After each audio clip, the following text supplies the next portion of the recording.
কয়টা দিন ধরে পেটটা কেমন কেমন করতেছে, মনে হয় ডাক্তারের কাছে একটু যাওয়া দরকার।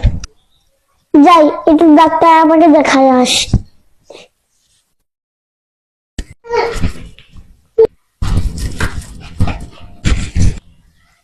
ডাক্তার আপা, ভিতরে আসবো?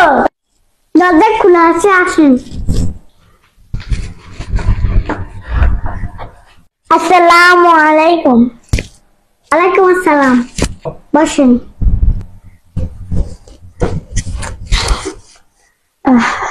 বলেন আপনার কি সমস্যা? আমার পেটের ভিতরে কেমন কেমন করে, ঠিক মতো খাওয়া দাওয়া করতে পারছি না। আপনার পেটের যে অবস্থা, সমস্যা তো হবে। আমি কিছু খাবার লিখে দিচ্ছি, এই খাবারটা খাবেন। মনোযোগ দিয়ে শুনেন। সকালবেলা 2টা রুটি খাবেন, অল্প দুপুরে অল্প ভাতের সাথে সবজি খাবেন, রাতে 1টা রুটি 1টা ডিম খাবেন। আচ্ছা আপা, এবার কি খাবারের আগে খাবো নাকি পরে খাবো?